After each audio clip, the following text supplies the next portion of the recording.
Hello everyone. Today I am going to solve the some questions of NCERT book. देखिए यहाँ पे जैसे आपको हम पहले लेक्चर में बता दिए कि प्रिंसिपल वैल्यू कैसे निकालते हैं, तो वो अलग अलग वैल्यू दिया था, अभी एक साथ दिया है कि जैसे tan inverse one plus cos inverse -1/2 plus sine inverse -1/2, तो ये एक साथ दिया। तो कैसे आप चाहे तो इसको डायरेक्ट ऐसे निकाल सकते हैं, या तो आप चाहें तो इसको एक एक्स सपोज कर लीजिए, एक वाई और एक जेड। हम एक एक्स इज इक्वल टू ले लिए टेन इनवर्स वन, ठीक। इसी तरीके से हम y इज इक्वल टू ले लिए कॉस इनवर्स -1/2। इसी तरीके से हम z is equal to suppose कर लिए साइन इनवर्स -1/2। अब इन सारे का वैल्यू अलग अलग निकाल लें। अब ये देखिए, आपको हम पिछले लेक्चर में बताए थे कैसे हम निकालते थे। टेन इनवर्स वन, ये टेन इधर आएगा तो टेन एक्स हुआ, और टेन एक्स बचा क्या, वन। अब हम देखेंगे किसमें टेन में किसकी वैल्यू वन होती है, तो हमें पता है टेन पाई/4 की होती है।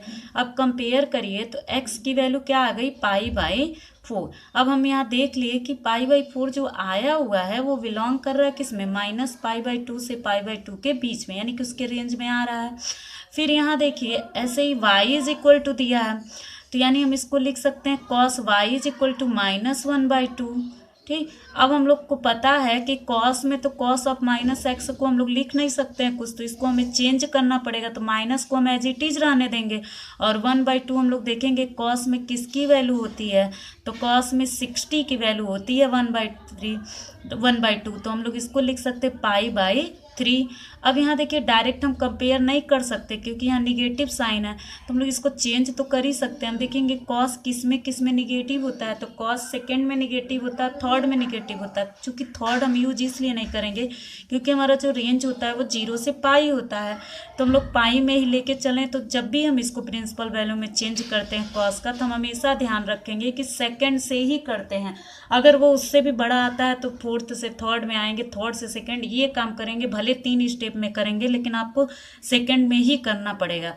अब देखिए यहाँ चूंकि माइनस यहाँ होता है तो हम लोग इसको लिख सकते हैं कॉस 180 माइनस थीटा, क्योंकि सेकेंड क्वाड्रेंट में 180 माइनस थीटा होता है। तो आपको पता है कि कॉस 180 माइनस थीटा को हम लोग क्या लिख सकते हैं, माइनस कॉस थीटा। तो माइनस कॉस थीटा के जगह पर क्या लिख सकते हैं, कॉस 180 माइनस थीटा, तो इसलिए इसके प्लेस पर हम ये लिख दिए। अब हम लोग कंपेयर करेंगे तो cos y is equal to, compare नहीं, पहले इसको थोड़ा सॉल्व कर लेते हैं। तो ये आ गया कॉस 2पाई/3।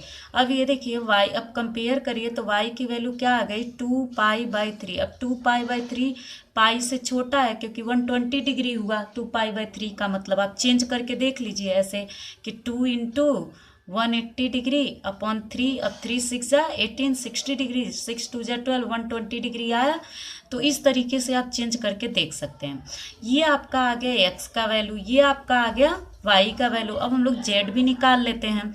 तो यहाँ देखिए sine z is equal to क्या आ गया, -1/2। अब हमें पता है कि sine of -x is equal to minus sine x होता है, तो इसको हम लोग डायरेक्ट चेंज कर सकते हैं।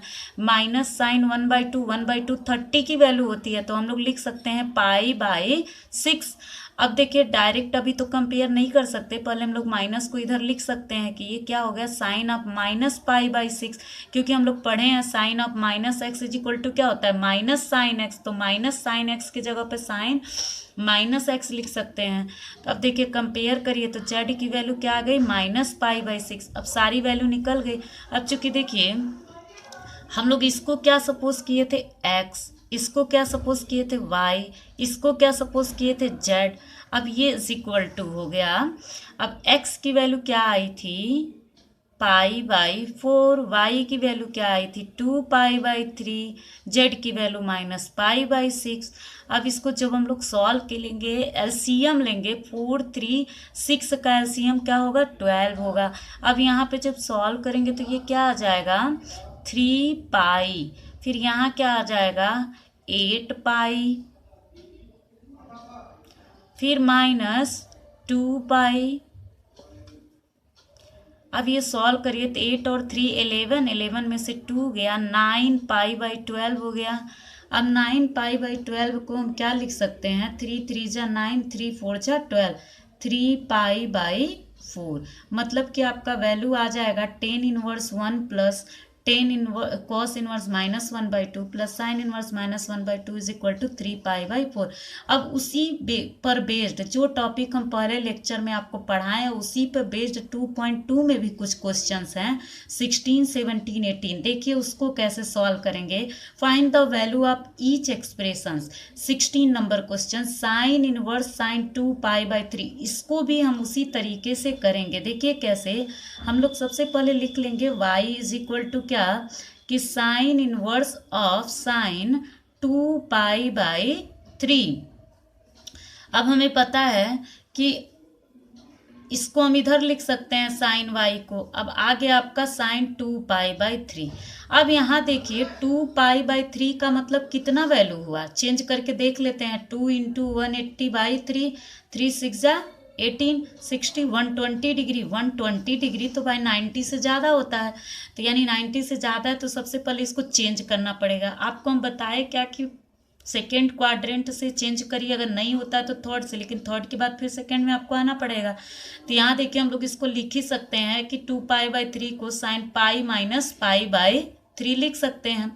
अब हमें पता है कि साइन 180 माइनस थीटा क्या होता है, साइन थीटा होता है, तो ये हो गया साइन पाई/3 sine y is equal to. अब कंपेयर करिए तो y इज इक्वल टू क्या आ गया, पाई/3। पाई/3 आपको पता है कि छोटा है -पाई/2 से, सॉरी -पाई/2 से बड़ा है और पाई/2 से छोटा है, तो यानी कि ये भी निकल गया वैल्यू। अब देखिए इसी तरीके से हम लोग सॉल्व करेंगे 17 नंबर क्वेश्चन। अब 17 नंबर क्वेश्चन में भी देखिए हम लोग ऐसे ही y इज इक्वल टू क्या ले लेंगे, tan इनवर्स tan 3 पाई/4। अब tan 3 पाई/4 हो गया। अब यहाँ देखिए tan इधर आ जाएगा तो tan y is equal to tan 3 pi. अब आपको पता है ये चीज़ कि 3 पाई/4 पाई/2 से बड़ा है, तो इसको भी पहले चेंज करेंगे। तो tan y is equal to tan pi minus pi लिख सकते हैं। अब ये तो थोड़ा सा ये ध्यान रखना पड़ेगा किस क्वाड्रेंट में क्या होता है रेशियो। अब आपको पता है 10 सेकेंड में निगेटिव होता है, तो यहाँ हो जाएगा -tan पाई/4, क्योंकि tan 180 माइनस थीटा जो होता है वो -tan थीटा होता है। अब देखिए tan y is equal to, हम लोग -tan थीटा को लिख सकते हैं tan ऑफ माइनस थीटा, तो इस तरीके से यहाँ लिख दिए। अब देखिए कंपेयर करिए तो y की वैल्यू क्या आ गई, -पाई/4 आ गई। अब -पाई/4 ये बिलोंग कर रहा है किस में, -पाई/2 से पाई/2। अब फिर देखिए ये हो गया 17 नंबर क्वेश्चन, यानी कि इसकी वैल्यू क्या आ गई, और tan इनवर्स tan 3 पाई/4 की। अब देखिए फिर उसके बाद 18 नंबर क्वेश्चन देखिए। 18 नंबर क्वेश्चन में क्या हो जाएगा, फिर y इज इक्वल टू हम लोग ले लेंगे cos इनवर्स cos 7 पाई/6। तो देखिए यहाँ पर अब cos इधर आ जाएगा तो आपका हो गया cos y is equal to, अब cos 7 पाई/6 ये भी पाई से बड़ा है, तो जब पाई से बड़ा है ये पाई से बड़ा है, तो यानी कि पाई से बड़ा मीन्स थर्ड क्वाड्रेंट और फोर्थ क्वाड्रेंट में लाई किया, तो यानी कि हम इसको लिख सकते हैं cos पाई प्लस पाई/6, क्योंकि पाई से बड़ा है तो हम इसको पाई प्लस पाई/6 से लिख सकते हैं। अब ये आपका आ गया -cos पाई/6, क्योंकि थर्ड क्वाड्रेंट में आ गया। थर्ड क्वाड्रेंट में आपको पता है cos निगेटिव होता है, तो जब ये निगेटिव होता है तो हम इस लोग इसको क्या लिख सकते हैं, -cos पाई/6।